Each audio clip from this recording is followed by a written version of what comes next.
Salt 1 going Dr. Mario. I don't know if he'll be staying as Dr. Mario, but that would be a very interesting choice for him. Probably for the cape, but I still see Mario as a much better option because Dr. Mario still has that melee jump. While he does have that power, he just, once he gets off the stage, he's not going to make it back on.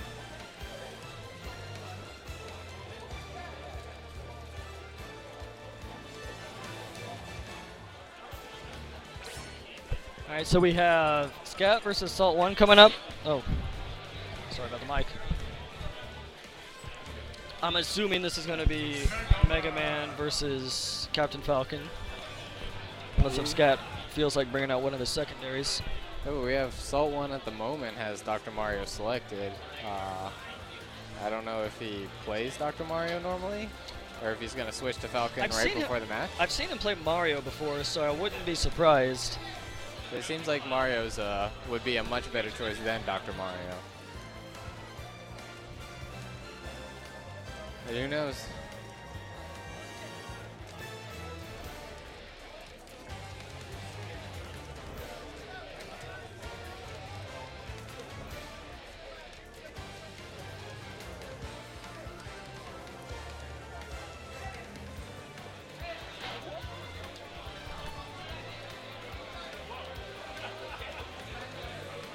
The only time I've ever seen Salt 1 bring out one of his secondaries is when he's in a Captain Falcon Ditto. Like, he doesn't like using Falcon against Fatality. I'm assuming in part just because he doesn't feel like he can out-Fatality Fatality. But I have not seen him pull out a secondary against another player. Especially as a first choice. Yeah. But it looks like he is staying Dr. Mario. Oh. 3, 2, 1, go! Alright.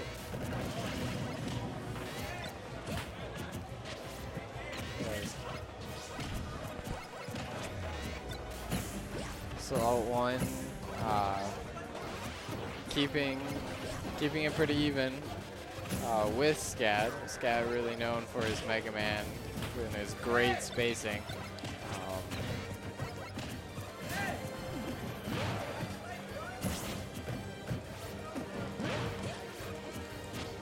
A good DI out of that down throw. You don't want to get caught in that Mario up tilt.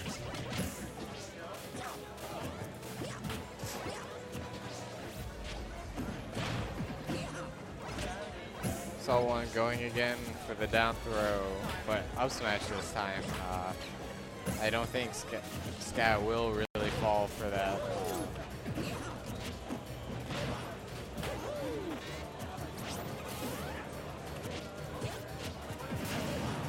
Ooh, a good down smash by ScAtt, but it doesn't quite take the stock off of the Salt 1.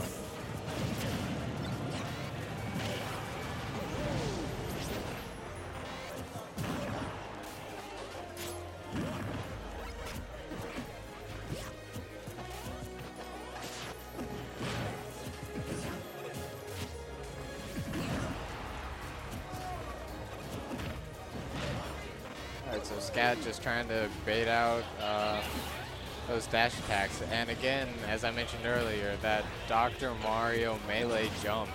Once he's off stage, there's a very small chance that Salt 1 is going to make it back, which we just saw right there.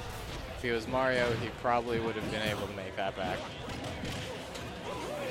I do gotta say, like, traditionally, we've been a customs-only tournament. Like, ever since March up through EVO, we've run customs for almost every one of our tournaments. We're going to be on a rotation now between customs and non-customs tournaments. And even in customs tournaments, not a whole lot of our players really invested the time into utilizing them to their full extent. One player who did, though, was ScAtt. He had a very, very good custom Mega Man, and Mega Man is a character that I think gets a lot of mileage out of customs. So I haven't seen him play Vanilla Mega Man that much in tournament. So I'm kind of interested in seeing how it fares against the rest of the regulars here. Seems to be working out for him so far. Yep. With that Shoryuken, very powerful.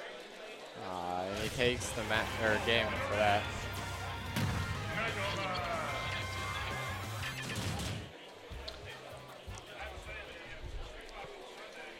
So,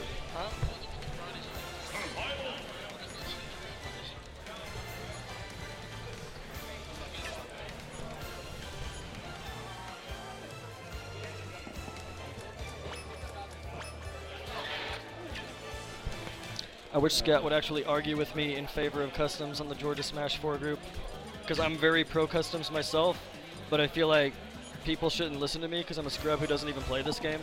But ScAtt's actually good at this game, man.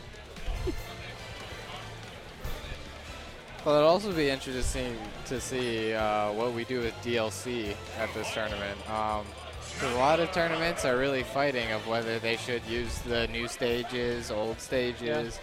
Should Roy, Mewtwo be in it? My personal opinion is that characters, like without any question, all DLC characters should be allowed. I mean, it's like that for every other fighting game these days, so it's just something we're used to doing and used to putting up with. I gotta say, DLC stages can be pretty irritating, especially when there's something like Dreamland, which I kind of feel like isn't different enough from Battlefield to really justify in a way. Yeah, but Dreamland holds a special place in the hearts of all the Melee players and Brawl players. Well, it's your venue fee at work, so true. It's no loss for us. Well, that also relies on everyone buying those stages and characters. I mean, like, 2 of our setups actually didn't have Dreamland when we set them up. One of us just forgot to buy them over the course of the week. So it is kind of a logistical hassle, but whatever. It's not a big enough deal to really worry about. And in any case, I've noticed that Salt One did switch back to his main. He has brought out Captain Falcon. Yep, not really working out for him right now. ScAtt with a great edge guard. Salt One just can't make it back. ScAtt has an awful lot of practice in this matchup, so you can kind of see why Salt One was a little bit reluctant to start off with this. Oh, ooh, that was good dunk by Salt One, bringing it back, making it even.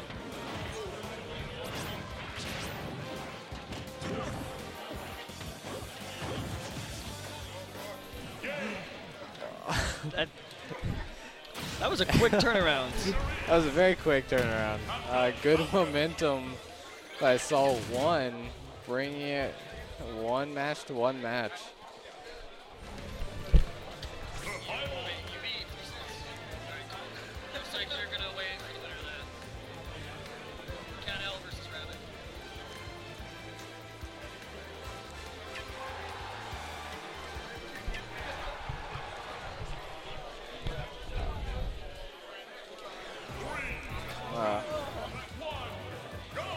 Alright, so Salt One staying Falcon. It worked out pretty well for him. Not at the beginning, but with those 2 quick stocks, he took the game. I mean, momentum is real. Yeah.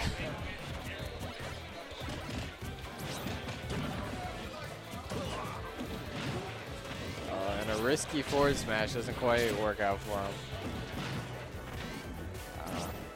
ScAtt One going back to his spacing.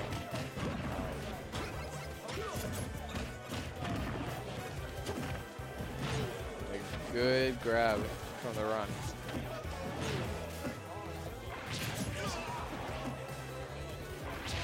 ScAtt again with that edge guard. That back air looks so good.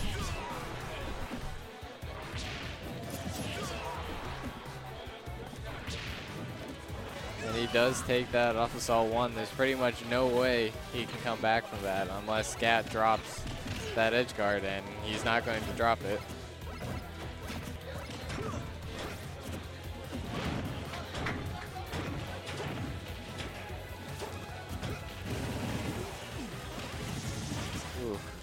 Salt One does not want to be up above ScAtt or off the stage, and a good stage spike by ScAtt taking the game. And ScAtt will stay on stream for our next match.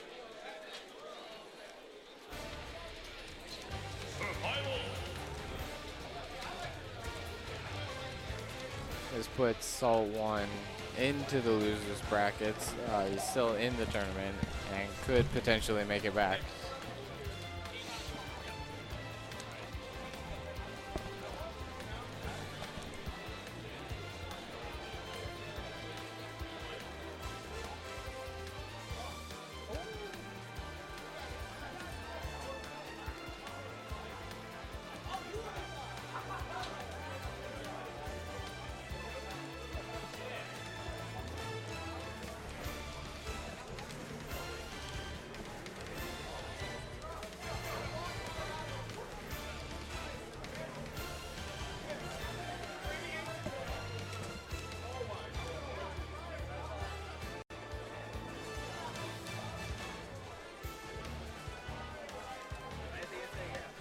We've got ScAtt taking a power nap.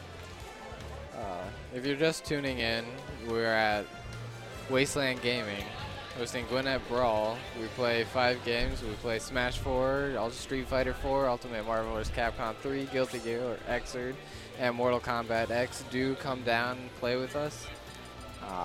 Pretty friendly group. It doesn't matter if you're experienced, new, or just casual. Looks like we're gonna jump straight into winners final in just a second. Lord